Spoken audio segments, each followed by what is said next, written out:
கிறிஸ்துவுக்குள் பிரியமானவர்களே, கர்த்தரும் இரட்சகருமாய் இயேசு கிறிஸ்துவின் ஈடிய நாமத்தினாலே உங்கள் யாவருக்கும் என் அன்பின் வாழ்த்துக்களை தெரிவித்துக் கொள்கிறேன். தேவனர்லி அப்பம் பிரேயர் மினிஸ்ட்ரி சேனல் மூலியமாக உங்களோடு சந்திப்பதில் மிகுந்த மகிழ்ச்சி அடைகிறேன். தினம்தோறும் அதிகால வேளையிலே பரிசுத்த வேதம்ன்றது ஒரு பகுதியை நாம் தியானித்து நம்முடைய குடும்ப பாதுகாப்பிற்காக அதிகால வேளையில் அபிஷேகங்களை பெற்றுக்கொள்ள, தேவனுடைய கிருபை பெற்றுக்கொள்ள நாம் தினம்தோறும் ஜெபிக்கிறோம். அதிகால வேளையில் இணைந்திருங்கள். இந்த வருஷத்துக்காக தேவன் நமக்கு தந்த வாக்குத்தத்தம், சோதனை காலத்திற்கு தப்பும்படி நானும் உன்னை காப்பேன். வெளிப்படுத்தின விசேஷம் 3ஆம் அதிகாரம் 10ஆம் வசனம். இந்த வருஷத்துக்காக தேவன் நமக்கு தந்த வாக்குத்தத்தம். மத்தேயு சுவிசேஷம் 12ஆம் அதிகாரம் 34, 35 ஆகிய வசனங்கள். விரியன் பாம்பு குட்டிகளே, நீங்கள் பொல்லாதவர்களாய் இருக்க நலமானவைகளை எப்படி பேசுவீர்கள்? இருதயத்தின் நிறைவினால் வாய் பேசும். நல்ல மனுஷன் இருதயமாகிய நல்ல பொக்கிஷத்திலிருந்து நல்லவைகளை எடுத்து காட்டுகிறான். பொல்லாத மனுஷன் பொல்லாத பொக்கிஷத்திலிருந்து பொல்லாதவைகளை எடுத்து காட்டுகிறான். ஹல்லேலூயா. கிறிஸ்துவுக்குள் பிரியமானவர்களே, இன்னைக்கு ஒரு அருமையான செய்தி. அதே நேரத்திலே கர்த்தரை விட்டு தள்ளி போய் வாழிற ஜனங்களையும் கண்டுபிடிக்க முடியும். மறுபடியும் சொல்றேன், இன்னைக்கு ஒரு அருமையான செய்தி. அதே நேரத்திலே கர்த்தரை விட்டு யாரெல்லாம் தள்ளி போய் வாழ்றாங்களோ அவர்களை ஈஸியா நம்ம கண்டுபிடிக்க முடியும். அதுக்கு 2 வசனம் அழகா நமக்கு கொடுத்திருக்காரு. விரியன் பாம்பு குட்டிகளே என்று சொல்கிறார். அப்படின்னா என்ன அர்த்தம் அப்படின்னு சொல்லி முதல்ல நம்ம புரிந்து கொள்ளணும். ரட்சிக்கப்பட்டுட்டேன் ரட்சிக்கப்பட்டுட்டேன் ரட்சிக்கப்பட்டுட்டேன் அப்படிம்பாங்க. நிறைய பாயிண்ட் நம்ம சொல்லலாம். ஊழியத்துல வந்ததுக்கு அப்புறம் என்னுடைய வாழ்க்கையிலே நான் எப்படி இருக்கிறேன், மற்றவர்கள் எப்படி இருக்கிறாங்க, கர்த்தருடைய தீர்க்கதரிசிகள் எப்படி இருக்கிறாங்க, பரிசுத்தவான்கள் எப்படி இருக்கிறாங்க, விசுவாசிகள் எப்படி இருக்கிறாங்க, உலகத்துல ஜனங்கள் எப்படி இருக்கிறாங்க, இப்படி நிறைய காரியங்கள் நம்ம பார்க்கும்போது இன்னைக்குள்ள செய்தி கர்த்தருடைய ஆவியான பேசுவார். விரியன் பாம்பு குட்டிகளே, ஏன் அப்படி சொல்றாரு? அவங்க யாரு? நீங்கள் பொல்லாதவர்களாய் இருக்க நீங்கள் என்று சொல்கிறார். பொல்லாதவர்களாய் இருக்க, பொல்லாத ஜனங்களை குறித்து விரியன் பாம்பு குட்டி அப்படின்னு சொல்றாரு. விஷம் நிறைந்த தன்மை பாம்பு, ரைட், ஓகே. விரியன் பாம்பு சரி இருக்கட்டும். நலமானவைகளை எப்படி பேசுவீர்கள்? ஒரு கேள்வி கேட்கிறாரு. பொல்லாதவர்களாகிய நீங்கள், உங்களுக்குள்ள விரியன் பாம்பு குட்டி இருக்க, உங்களுக்குள்ள பாம்பு உள்ள இருக்கும்போது நலமானவைகளை எப்படி பேசுவீங்க அப்படிங்கிறது. இதயத்தினுடைய நிறைவினாலே வாய் பேசும் அப்படிங்கிறது. சில குடும்பத்துல நான் பாம்பை பார்த்தேன், நான் இன்னைக்கு தூங்கும்போது சொப்பனத்துல பார்த்தேன், பாம்பு அப்படியே மேலே ஏறி போற மாதிரி. சில குடும்பத்துல நான் நிறைய காரியத்துல பாம்பு பார்த்தேன், சொப்பனத்துல பார்த்தேன், தரிசனத்துல பார்த்தேன்னு சொல்லி நிறைய காரியம் சொல்லுவாங்க. சில குடும்பத்துல சர்ப்பத்தின் கிரியைகள் தொடர்ந்து கொண்டே இருக்கும். சில குடும்பத்துல விபச்சார ஸ்பிரிட்ட பார்ப்பாங்க. சர்ப்பத்தின் கிரியை எங்கெல்லாம் இருக்கோ அங்கெல்லாம் விபச்சார கிரியைகள் இருக்கும். இருதயத்தின் நிறைவினால் வாய் பேசும்.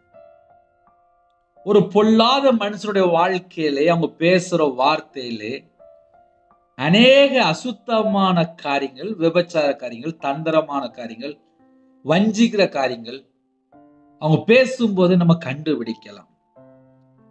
இவங்களுக்குள்ள என்ன இருக்கு அப்படின்னா, விரியன் பாம்பு குட்டி இருக்கு.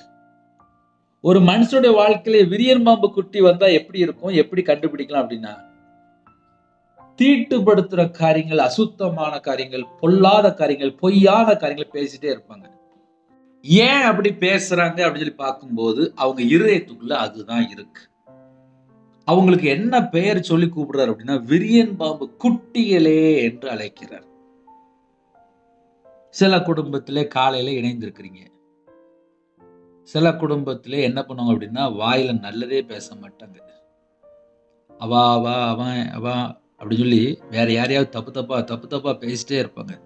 அவங்க அப்படி, இவங்க அப்படி, இவங்க அப்படி, இவங்களுக்கு அப்படி இப்படின்னு சொல்லி ஏகப்பட்டத பேசிட்டே இருப்பாங்க.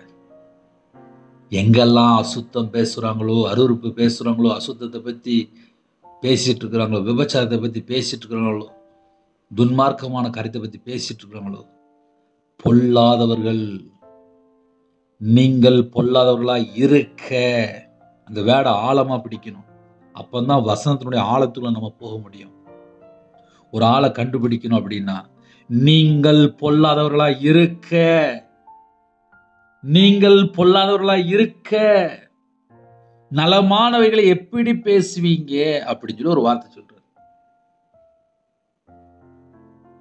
இன்னைக்கு நிறைய குடும்பத்துல காலை வேளையில தூங்கி எந்திரிச்சு பாட்டு படிச்சு ஜெபம் பண்ணி கையில பைபிள் எடுத்து வாசித்து நீங்க பேசாம தேவனுக்கு பிரியமானபடி வாழ்ந்துட்டு இருந்தீங்க அப்படின்னா உங்க குடும்பம் தானா ஆசீர்வதிக்கப்படும். தானா தேவன் ஆசீர்வதிப்பார். உண்மையா இருக்கிறியா, உன்னை ஆசீர்வதிப்பேன், கையின் கீழில் ஆசீர்வதிப்பேன். உண்மையா இருந்தாலும் 100க்கு 100 ஆசீர்வதிப்பார். தேவையில்லாத காரியத்தை வெறுத்துடணும், அருவருப்பா இருக்க வெறுத்துடணும், தீமையா விட்டுட்டு ஓடிடணும். கர்த்தருக்கு பிரியமானபடி பயந்து உண்மையா வாழ்ந்தாச்சுனால கர்த்தர்ல ஆசீர்வதிப்பார். இன்னைக்கு சில குடும்பத்துல சண்டை போட்டு கெட்ட வார்த்தை, தூசணமான வார்த்தை, பொல்லாத வார்த்தை, அருவருப்பான வார்த்தை, அப்புறம் வைராக்கியம், கசப்பு, வெறுப்பு, பகை, எத்தனை காரியம் இருக்கு. இதுக்கு பின்னாடி என்ன இருக்கு அப்படின்னா விரியன் பாம்பு குட்டி. இந்த விரியன் பாம்பு குட்டி இருக்கும்போது சில குடும்பத்துல படுத்து தூங்கும்போது ஒண்ணு விபச்சார ஆவியை பார்த்தேம்பாங்க, இல்லைன்னா வலு சர்ப்பத்தை பார்த்தேம்பாங்க.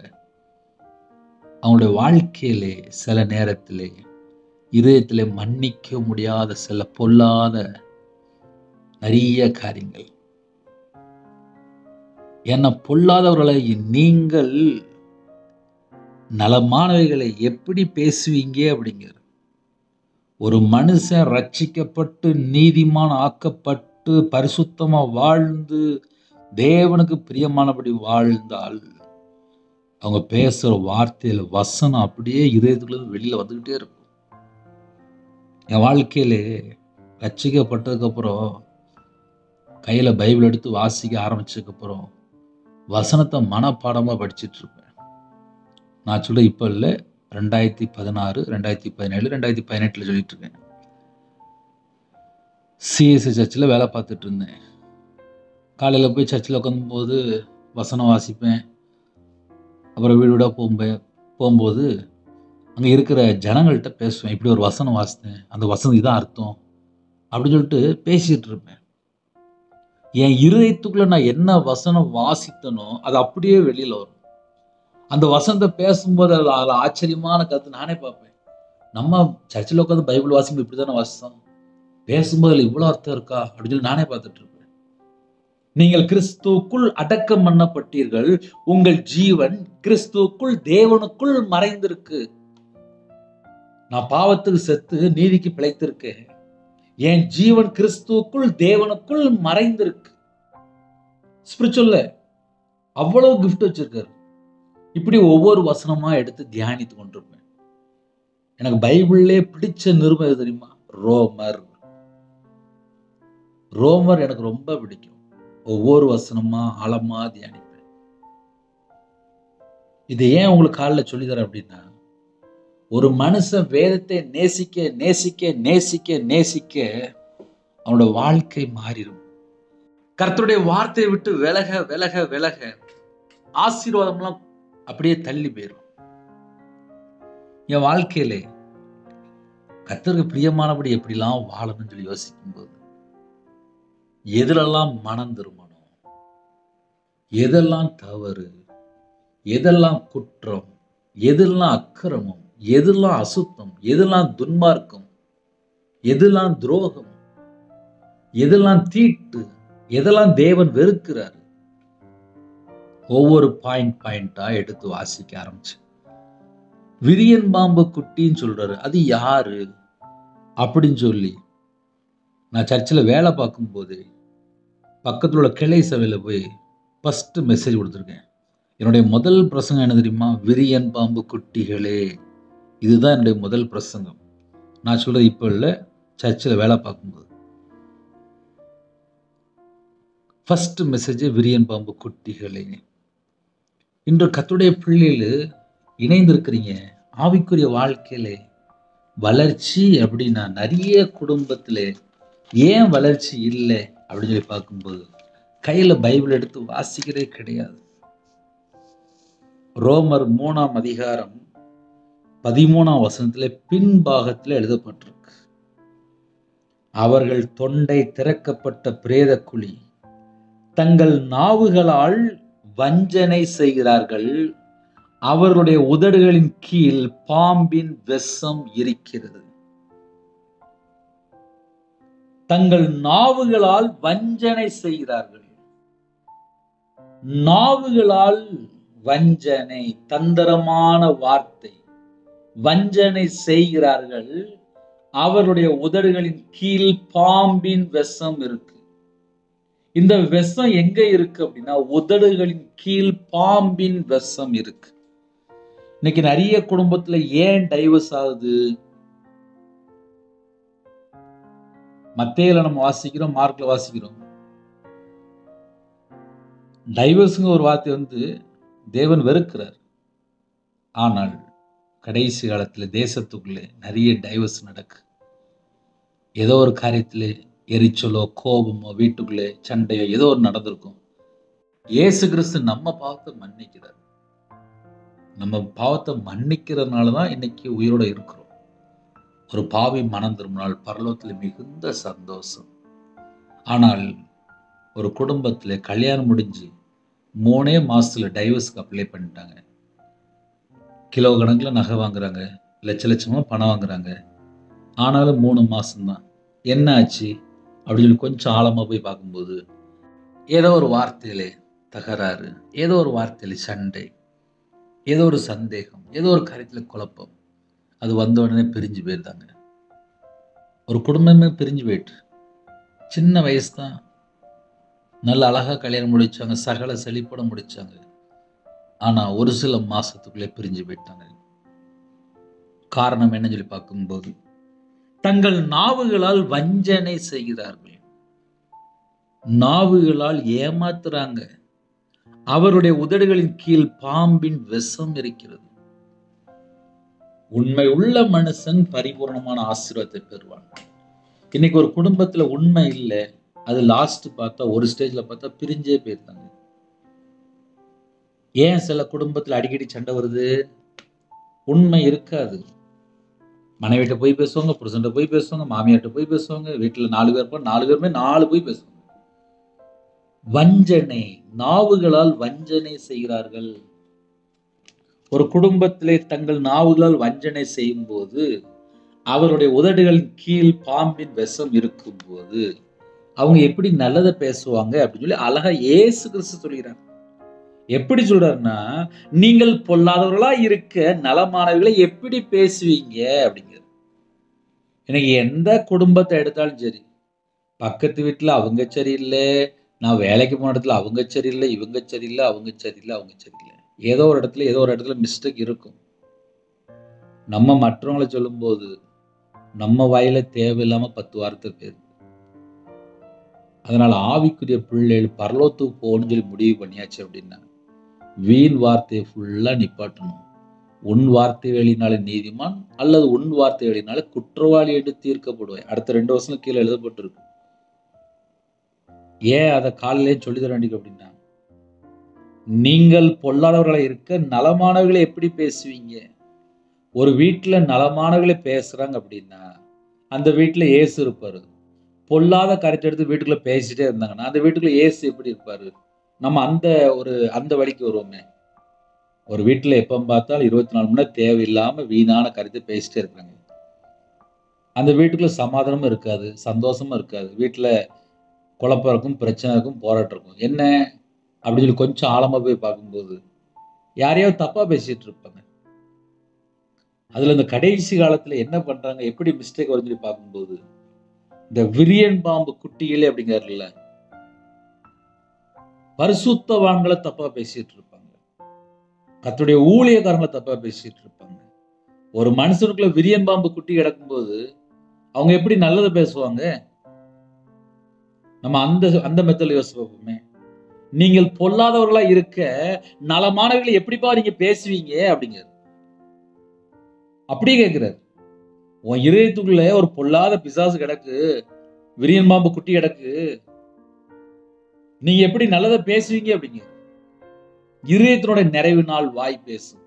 இதயத்துக்குள்ள ஒரு 1000 வசனத்தை கொண்டு போய் நீங்க வச்சு பாருங்க, அவனோட வாழ்க்கையில எல்லாமே ஆச்சரியமா இருக்கும். ஒரு மனுஷனோட இதயத்துக்குள்ள 1000 வசனம் உள்ள இருக்கட்டுமே, அந்த 1000 வசனம் அவங்கள வழி நடத்தும். இன்னைக்கு நிறைய குடும்பத்திலே இதயத்துக்குள்ளே பொல்லாத கருத்தை விதைக்கும் போது அவங்க பேசுற வார்த்தையும் பொல்லாத வார்த்தை தான் இருக்கும்.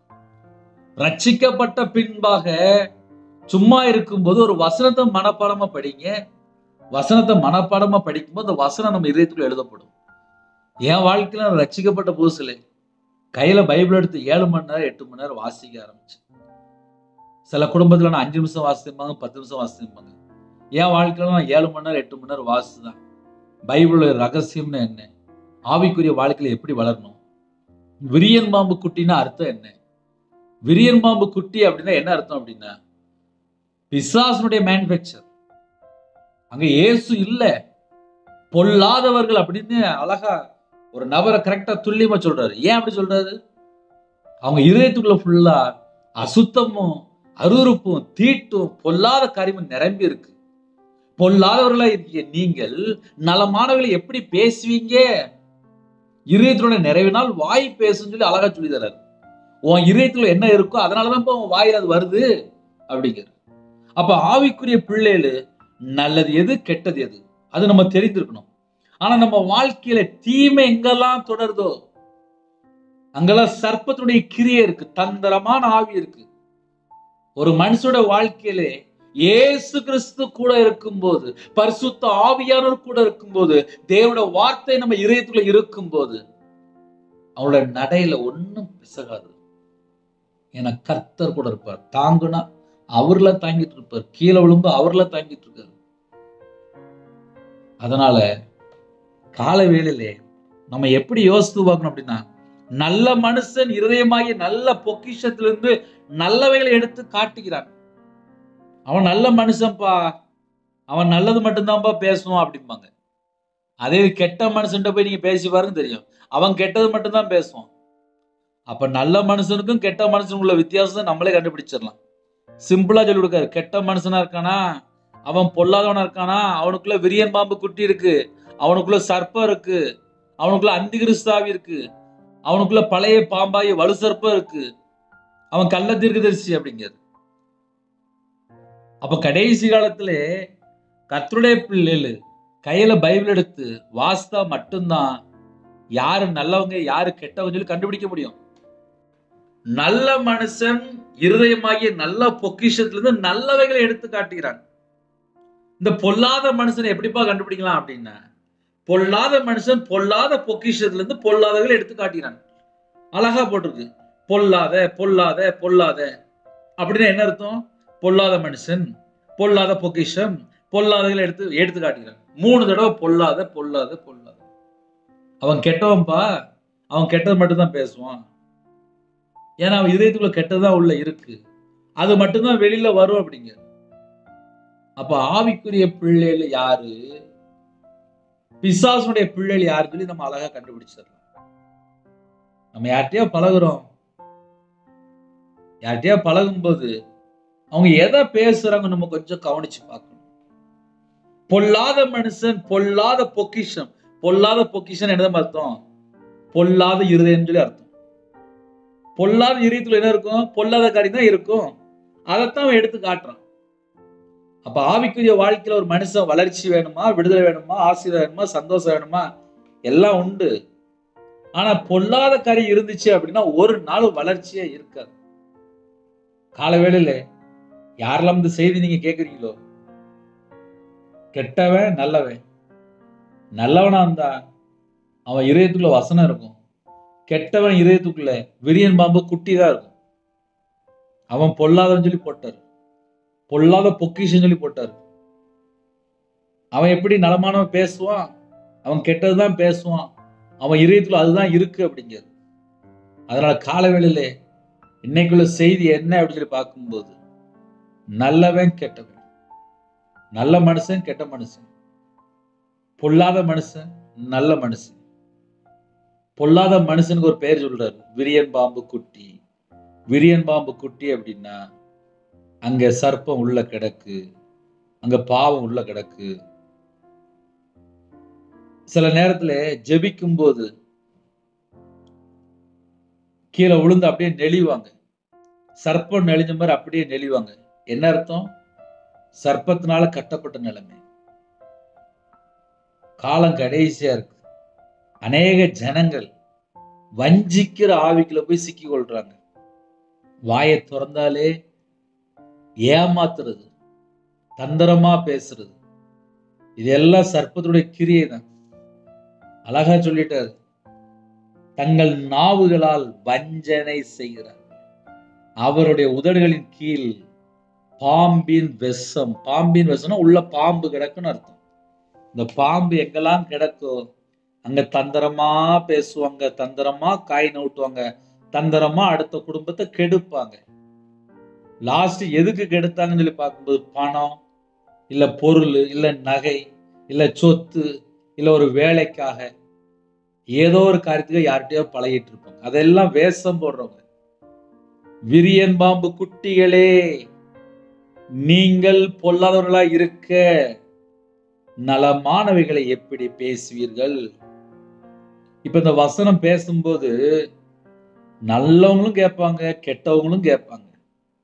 நல்லவங்க கேட்கும்போது எப்படி யோசிப்பாங்க அப்படின்னா, ஆமா பிரதர், என்னை ஒருத்தன் ஏமாத்திட்டான், என்னை ஒரு அம்மா ஏமாத்திட்டு, சொந்தக்காரன் என்னை ஏமாத்திட்டான், எங்க குடும்பத்திலே எங்களை ஏமாத்திட்டாங்க, நாங்க வேலைக்கு போன இடத்துல எங்களை ஏமாத்திட்டாங்க, நல்லா அழகா பேசினாங்க பிரதர், ஆனா எங்களை ஏமாத்திட்டாங்க பிரதர், அவங்க பொல்லாத காரியம் சொல்லி எங்களை ஏமாத்திட்டாங்க பிரதர், பணம் வரல, நகை வரல, பொருள் வரல, வேலை கிடைக்கல. இதெல்லாம் என்ன அர்த்தம் அப்படின்னா, வஞ்சிக்கிற ஆவிகள். நாவின் கீழ் பாம்பின் விஷம் இருக்கு. அவங்க உதட்டுகளுக்கு கீழே என்ன இருக்கு அப்படின்னா பாம்பின் விஷம் இருக்கு. தந்திரமா ஜனங்களை ஏமாத்துவாங்க. இப்படிப்பட்ட ஜனங்கள்ட்ட இருந்து வெளியில வரணும் அப்படின்னா நம்ம கையில பைபிள் எடுத்து அனுதினமும் வாசிக்கணும். அதனால நிறைய குடும்பத்துல எங்க பிரச்சனை நடக்கும் அப்படின்னு சொல்லி பார்க்கும்போது கையில பைபிள் எடுத்து வாசிக்கிறதே இல்லை. அதனால சில நேரத்துல நஷ்டம் வந்துடுது. என் வாழ்க்கையில நானும் நஷ்டப்பட்டிருக்கேன்ப்பா. எனக்கும் விவரம் தெரியாம நானும் நஷ்டப்பட்டிருக்கேன், நானும் ஏமாந்துருக்கேன், நானும் பல லட்சங்கள் ஏமாந்துருக்கேன். என் வாழ்க்கையிலுமே தேவனோட வார்த்தைக்கு கீழ்ப்படினா என்ன, கர்த்தரை விட்டு தள்ளி போறதுன்னா என்ன, ஒன்னொன்னா உட்காந்து யோசித்து பார்த்தா தெரியுது எத்தனை காரியத்திலே இன்னும் நம்ம வளரணும். ஒவ்வொன்றா உட்காந்து யோசிக்கணும். காலையில நீங்க உட்காந்து கொஞ்ச நேரம் கையில பைபிள் எடுத்து வாசிங்க, நைட் நேரத்துல உட்காந்து வாசிங்க. காலையிலயும் நாங்க கர்த்தரோட கிருபையினாலே ஆன்லைன் மூலியமா ஒரு செய்தி பேசி ஜெபிக்கிறோம், முடிந்தா தொடர்ந்து கேளுங்க. நைட் நேரத்துலயும் ஒரு செய்தி பேசி ஜெபிக்கிறோம், அதையும் முடிந்தா கேளுங்க. ஆவிக்குரிய வாழ்க்கையில வளர்ச்சி இருக்கான்னு சொல்லி முதல்ல பாருங்க. தேவனர்லி அப்போ பிரேயர் மினிஸ்டர் மூலியமா இணைந்திருக்கிற எல்லா குடும்பத்துக்கும் ஒரே வார்த்தை தான், உங்களுடைய ஆவிக்குரிய வாழ்க்கையில பிரயோஜனமா இருந்தா கேளுங்க. ஏன்னா நேரத்தை வேஸ்ட் பண்ண வேண்டாம். ஆவிக்குரிய வாழ்க்கையில எங்களுக்கு பிரயோஜனமா இருக்கு பிரதர், நாங்க கேட்கிறோம், நாங்க ஆசிரியர், எங்களுக்கு அது பிரயோஜனமா இருக்கு அப்படின்னா கேளுங்க. ஏன்னா காலை வேளையில எத்தனையோ குடும்பத்துல அவசர அவசரமா வேலைக்கு கிளம்பிட்டு இருப்பீங்க. இதுக்கு ஊடல் தான் நம்ம செய்தி அனுப்புறோம், அதுக்கப்புறம் ஜெபிக்கிறோம். கிட்டத்தட்ட ஒரு 3/4 மணி நேரம், 40 நிமிஷம் இல்லை ஒரு 1/2 மணி நேரம். இந்த 1/2 மணி நேரம் ஆவிக்குரிய வாழ்க்கையில வளர்ச்சி இருக்கான்னு சொல்லி கண்டிப்பா செக் பண்ணி பாருங்க. நிறைய குடும்பத்துல சாட்சி சொல்லியிருக்கீங்க. உங்க செய்தியை கேட்டதுக்கு அப்புறம் நாங்க முதல்ல கையில பைபிள் எடுத்து வாசிக்கிறோம், அது அருமையான சாட்சி. ஒரு குடும்பத்தை சொன்னாங்க, முழு பைபிளை வாசித்து முடிச்சிட்டேன், 2வது தடவை வாசிச்சுட்டு இருக்கேன், அது அருமையான சாட்சி. நீங்க கையில பைபிள் எடுத்து வாசிக்க ஆரம்பிச்சுன்னா எல்லா பேய் ஓடி போயிடும். ஒரு மனுஷன் கையில பைபிள் எடுத்து வாசிக்காம இஷ்டம் போல சுத்திட்டு இருந்தானா அவ்வளவு பேய் இங்க வந்துடும். அதனால யாரெல்லாம் இணைந்திருக்கிறீங்களோ கையில பைபிள் எடுத்து வாசிக்க டயத்தை ஒதுக்குங்க. வீட்டில் சும்மா இருக்கும்போது செல்போனை ஒரு ஓரமாக வச்சிருங்க. ஆவிக்குரிய வாழ்க்கையில் வளரணுமா, நம்ம முதல்ல இதயத்துக்குள்ள வசனம் இருந்தால் மட்டும்தான் பிசாசு இந்த பக்கம் அட்டாக் பண்ணாது. ஏன்னா காலம் கடைசியா இருக்கு. விரியன் பாம்பு குட்டிகளே, யாருக்குள்ள விரியன் பாம்பு குட்டிகளே எப்படி கண்டுபிடிக்க முடியும்? என் வாழ்க்கையில நான் நஷ்டப்பட்டிருக்கேனே. நீங்கள் பொல்லாதவர்களா இருக்க, நம்ம இதயத்துக்குள்ள வசனம் இல்லைனாலே நம்ம அவுட் ஆயிருந்தோம். அப்ப இதயத்துக்குள்ள வசனம் வரணும் அப்படின்னா பல மணி நேரம் தேவனுடைய சமூகத்துல உட்கார்ந்து இருக்கணும். ஒரு நாளைக்கு எவ்வளவு மணி நேரம் நம்ம தேவனுடைய சமூகத்துல உட்கார்ந்து இருக்கிறோம்? அப்படி நம்ம யோசித்து பார்ப்போம். அதனால கர்த்தருடைய பிள்ளைகள் அதிக அளவில் சரி, இரவு நேரத்துல சரி, யாரெல்லாம் இணைந்து இருக்கிறீங்களோ, நீங்க கையில பைபிள் எடுத்து வாசிக்கும் போதுதான் ஆவிக்குரிய வாழ்க்கையில வளர்ச்சி இருக்கும். செய்தி கேட்கும்போது சில வசந்த மூலியமா கர்த்தருடைய ஆவியான பேசிட்டு இருப்பார். ஜெபிக்கும் போது கர்த்தர் உங்களுக்கு விடுதலை கொடுப்பார். எந்த ஒரு மனுஷனும் விடுதலை கொடுக்க முடியாது. உங்களோட இருதயம் தேவனுக்கு பிரியமானபடி எப்போ செம்மையா இருக்கோ, எப்போ உண்மையா இருக்கோ, உடனே உங்க குடும்பம் ஆசீர்வதிக்கப்படும். கர்த்தரை விட்டு தள்ளி போறீங்களா, உடனே ஓடி வந்து மனம் திருப்பிடுங்க. காலையில ஜெபிக்க போயிடும். என் பேர் ரவிராஜ், எனக்காக ஜெபித்து கொள்ளுங்கள். தேவனர்லி அப்போ பிரேயர் மினிஸ்டருக்காக ஜெபித்து கொள்ளுங்கள். கண்களை மூடி நாம் ஜெபம் செய்வோம். கிருபை மகிமை அந்த பரிசுத்தமுள்ள நல்ல தகப்பனே, உம்மை நன்றியோடு துதிக்கிறோம்ப்பா. உங்க வார்த்தைக்கு நாங்க கீழ்ப்படியணும், உங்க சத்தத்துக்கு நாங்க செவி கொடுக்கணும், உமக்கு பிரியமானபடி உண்மையா வாழணும். பரிசுத்தமா வாழ்றதுக்கு எங்களுக்கு கிருபை தாங்கப்பா. இச்சையை மேற்கொள்ள கிருபை தாங்க. ஒரு உணர்வுள்ள ஆவியை தாங்க. உள்ளான மனுஷன் மாற்ற வேண்டும். உங்களுடைய நல்ல ஆவியை தாங்க. உயிர்ப்பீங்க. அதிகாலையில் என்னோட வார்த்தையை நாங்க தியானிக்கும் போது எங்க இதயத்துக்குள்ள ஒரு மாற்றம் இருக்கணும்ப்பா. அப்பந்தான்ப்பா நாங்க ஆவிக்குரிய வாழ்க்கையில வளர்ந்து கொண்டிருக்கிறோம். இந்த நாளைக்கான சில கிருபைக்கு 1000 மடங்கு உங்களுக்கு நன்றி செலுத்திடும். ஜெபிக்கிற குடும்பத்துக்கு கர்த்தர் ஆசீர்வதிங்க. பிறந்த நாள் கொண்டாடுறாங்க, திருமண நாள் கொண்டாடுறாங்க, அந்த குடும்பத்தை கர்த்தர் 100 மடங்கு ஆசீர்வதிங்க. காலை வேளையில வேலைக்கு போறாங்க, விவசாயத்துக்கு போறாங்க, கம்பெனிக்கு போறாங்க, ஆபீஸ் போறாங்க. எத்தனையோ குடும்பத்துல காலை வேளையில வீட்டு விட்டு வெளியில போறாங்க, டிரைவிங் லைன்ல போறாங்க, படிக்கிற பிள்ளை ஜெபிக்கிறாங்க, ஹோம்ல இருக்காங்க, ஹாஸ்டல்ல இருக்காங்க, வெளிநாட்டுல இருக்காங்க, வேற நாட்டுக்குள்ள இருக்காங்க. எல்லா குடும்பத்தையும் கர்த்தருடைய கரத்துல அர்ப்பணிக்கும். உங்க பிள்ளைகளை பரிசுத்தப்படுத்தி ஆசீர்வதிங்க. பலவீனத்தோட ஜனங்களை கர்த்தர் சந்திங்க. உங்களுடைய தலைமுறை கர்த்தரால் தொட்டு சுகமாக்கி தாங்க. எல்லா குடும்பத்திலுமே பரிபூர்ணமா விடுதலை கட்டுங்க. இயேசு கிறிஸ்து ரத்தத்தினால் நாமத்துல பரிபூர்ணமான விடுதலை உண்டாகட்டும். கர்த்தருடைய கரம் பிள்ளைகள் கொடுக்கட்டும். தேவனர்களே இப்ப மினிஸ்டர் நம்முடைய கரத்துல அப்படின்னா கர்த்தர் கொடுத்து ஆசீர்வதிங்க. எல்லா குடும்பத்துக்குள்ளயுமே சமாதானத்தை கட்டிடுங்க. இயேசு கிறிஸ்து ரத்தத்தினால் நாமத்தினால் சகல குடும்பத்துக்கும் பாதுகாப்பு உண்டாகட்டும். வேலி அடைங்க. இந்த நாளிலும் எல்லா கட்டுப்பாடுகளும் நீக்கி பூரண அப்பாவுடைய கிருபை உங்க பிள்ளைகள் மேல வைங்க ராஜா. எல்லா தேவையிலும் சந்திப்படுத்தும். படிக்கிற பிள்ளைகள் ஃபர்ஸ்ட் எடுக்கணும். நல்லா படிச்ச எக்ஸாம்பிள் இருக்கு. அதை கிருபை செய்யுங்க. கற்பனையா ஜீவிர கர்த்தர் மனமிறங்கி ஆசுவீங்க. மாசமா இருக்காங்க தாய் பிள்ளையும் ஆசுவீங்க. டெலிவரி கொடுப்பாங்க பரம வைத்தியர் கூட இருங்க. பிள்ளைகளோட கர்த்தர் கூட இருங்க. டைவர்ஸ் கோர்ட்டு கேஸ் சொல்லி பல உபத்திரம் கண்ணீரோடு ஜீவிராங்க. அந்த குடும்பத்துக்கு சமாதானத்தை கட்டுடுங்க. திருமணம் முடிந்ததுக்கு அப்புறம் நிறைய பாவ பழக்க அடிமைகள், விக்கிர வழிபாடுகள், மதுபான அடிமை, போதை காரியங்கள், விபச்சார அடிமைகள், அந்த எல்லா செத்த கிரியெல்லாம் இயேசு கிறிஸ்து ரத்தத்தினாலே இயேசு கிறிஸ்து நாமத்தை சுட்டு எறியப்படட்டும். இணைந்திருக்கிற குடும்பத்துக்கு ஆசீர்வதிங்க. வெளிநாட்டுல இருக்காங்க அந்த குடும்பத்துக்கு சகலமான பாதுகாப்பு தாங்க. கர்த்தருடைய கரத்திலே எங்களை தாழ்த்தி அர்ப்பணிக்கிறோம். அப்பிரோஜனமான ஊழியக்காரன்பா, கர்த்தருடைய நாமம் மட்டுமே வரட்டும். தேவனுடைய வார்த்தைக்கு கீழ்ப்படிந்து 100க்கு 100 கீழ்ப்படிந்து தலைமுறை ஆசீர்வாதத்தை நாங்க பெற்றுக்கொள்ளணும். நாங்க எல்லாரும் நித்திய ஜீவனுக்கு வரணும். ஜீவ புஸ்தகம் பேர் எழுதப்படணும். மறுரூபமாக்கப்பட எங்களை தகுதிப்படுத்துங்கப்பா. மனவாட்டி எங்களை ஆயத்தப்படுத்துங்க ராஜா. உங்களுடைய கரத்தில் அப்படின்னும் ஜெபித்த எல்லா குடும்பத்தையும் கத்து பொறுப்படுத்துங்க. இன்னைக்குள்ள எல்லா தேவையில கத்து சந்திங்க. குறைகள் குற்றங்கள் எல்லாவற்றையும் மன்னித்து பரிசுத்தப்படுத்தி எல்லா குடும்பத்துக்கும் தீர்காய் சந்து பூரணமாக ஆசுவீங்க. உங்க நாம மையப்படட்டும். உங்களுடைய ஜீவனுக்களை தாழ்த்தி விட்டோம். துதிகான மகிமை எல்லாம் உமருக்கே செலுத்திடும். இயேசு கிறிஸ்து பிதாவே ஆமீன். தேவனுக்கே மகிமைப்பட்டதாக. கர்த்தர் தாமே உங்களை உங்கள் குடும்பத்தில் சகல காரியத்தையும் சம்பூர்ணமா திருப்தியாக கர்த்தர் கூட இருந்து ஆசீர்வதிப்பாராக. ஆமீன். கர்த்தராகிய இயேசு கிறிஸ்துவின் கிருபையும் பிதாவாகிய தேவனுடைய அன்பும் பரிசுத்தருடைய ஐக்கியமும் இப்பொழுதும் எப்பொழுதும் சதா காலங்களிலும் நம் அனுபவம் கொடுப்பதாக. ஆமீன். கிறிஸ்துவில் பிரியமானவர்களே, காலையில நேரம் இருக்கு அப்படின்னா முதல்ல கையில பைபிள் எடுங்க. இருக்கிற இடத்துல முழங்கால் போட்டு ஜெபம் பண்ணுங்க. தேவனை துதிங்க. ஆவிக்குரிய வாழ்க்கையில வளர பிரயோஜனமா இருக்கும். செல்போனை கொஞ்சம் ஓரமா வைங்க. சீக்கிரமா கிளம்பி போங்க. வெளியில போற ஜனங்கள் என்னுடைய ஊழியர்கள் ஜெபித்து கொள்ளுங்கள். 9363064181 நம்பர் தொடர்ந்தால் உங்களுக்காக ஜெபிப்போம். இரவு நேரத்தில் ஜெபிக்கிறோம். அதே தொடர்கள். God bless you. Thanks for watching. Please subscribe our channel. Click the like and share. Click the bell. God bless you.